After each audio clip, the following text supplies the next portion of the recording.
Hello everyone, I am Sanju Kumar. I am going to talk about the tax structures with respect to gaming industry and milk products in India.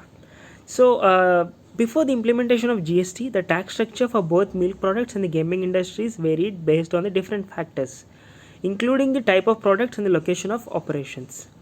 When we talk about the tax structure on milk products, there were mainly three components which were there in that. First one is the value added tax, which is also called VAT. Milk and its basic form of plain milk, curd, and paneer were often exempted or taxed at lower rates under the state level VAT. However, processed and value added milk products such as butter, cheese, and flavored milk were subject to higher VAT rates, varying from state to state. So now the second factor, which is which impacted the tax structure on milk products, is that CED, which is called as Central Excise Duty. Central Excise Duty was applicable to certain milk products at the central level. The rates could vary on the product. Now comes the CST, which is called as Corporate Sales Tax. For the interstate, CST was levied on milk products when they moved from one state to other state, and the rates vary depending on the state. So before the implementation of GST, milk as a commodity was taxed at various stages of production that resulted in higher cost. But after the implementation of GST, the edible goods 500 are taxed under the 5% flat. That is the tax structure which is there under the GST norms currently. So this is all about the tax structure on the milk, and now we're going to discuss about the tax structure on the gaming industry, which is very important, which is pretty interesting to know how it was. Before the implementation of GST, there was something called service tax. Prior to GST, the gaming industry was often subjected to service tax for central services, for certain services. Sorry, such as online gaming platforms and digital content distribution. Their rates could vary and might have been confusion around the classification of different gaming services. When it comes to gaming industry, we could see that VAT, value added tax, and then it comes CST, which is same corporate sales tax on physical goods. For different copies of games on or gaming consoles, value added tax, which is VAT or CST, central service tax, might have been applicable, and the rates could differ across the states. The tax structure were before GST were complex and varied based on the factors like type of products, location of supply, and the interpretation of tax by the different states. Now, in the gaming industry, a lot of elements were untaxed based on the nature of the product, but it was based on the nature of the product. But recently, the government implemented 28% GST on the online gaming sector. So this is all about the tax structure with respect to the gaming industry and the milk products in India. Thank you so much. Hello, I am Satvik Noskor. I will be talking about positive and negative impact of gaming GST on gaming industries. Positive impact of GST on gaming industry is recognition and regulation. GST brought the gaming industry into a formal tax structure, acknowledging it as a legitimate sector. Simplified taxation. GST replaced multiple state level taxes such as VAT with a nationwide tax. Safety from consumer fraud. With GST coming into play, a lot of online purchase frauds in gaming industry and selling markets got reduced. Then moving on to the negative impact of GST. Initially, the gaming industry faced higher tax rate of 28% under GST. Uncertainty on classification. Determining the correct GST classification for different gaming products posed challenges. Burden on small developers. Smaller gaming developers might find challenging to comply with GST requirements given their limited resources. Thank you.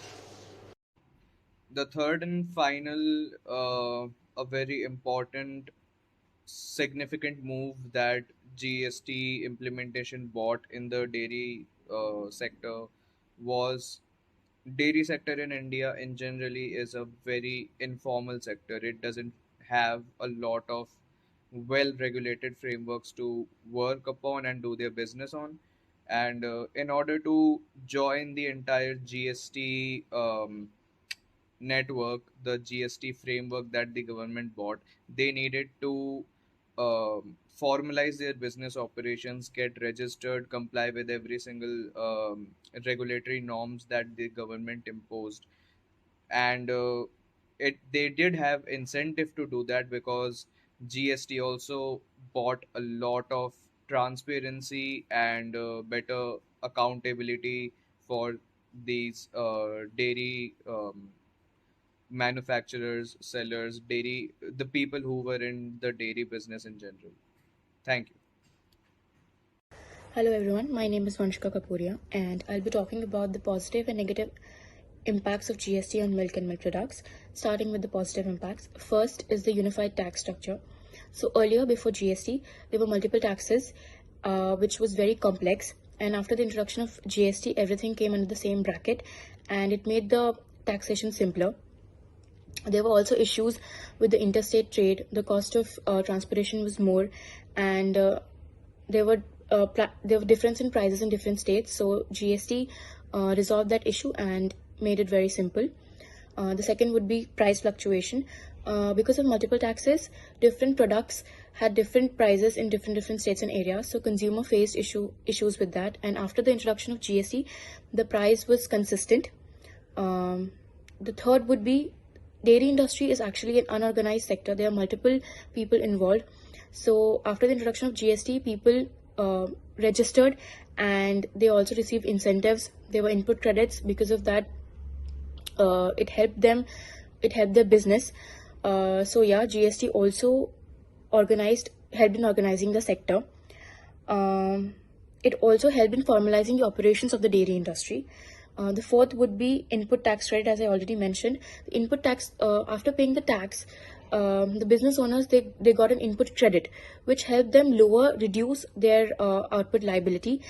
In turn, they were able to invest in their processes, in their technologies used for the processes. So that were the positive impacts of GST on milk and milk products. Now talking about the negative impacts. First is the high tax rate for some products. So some products, compared to the rest, dairy products are high compared to the old regime. Because of the new regime, some products are high in cost. So consumers are facing issues with that. The affordability and demand for the product has gone down. So that is one negative impact. The next would be input tax rate challenges. As I mentioned, that input tax rate is a positive impact because it lowers the liability. But there are challenges because you're supposed to claim the credits and people are facing issues claiming the credits. It takes time. Getting the refund takes time, and there are a lot of compliance issues related to it. So that is one negative aspect. The other word would be complex classification. So different products, they come into different brackets, and that's why they have different prices. So classification of that is an issue, and it gets complex. So that is another negative impact. Thank you. Hello guys, I'm Yash Srivastav and I'll be explaining the reasons for imposing 28% GST on the gaming industries. So, the goods and service tax is a comprehensive indirect tax levied on goods and services sold to or consumed in India. The GST Council, which is in the highest decision making body for GST, has decided to impose 28% tax on online gamings, casinos, and horse racing.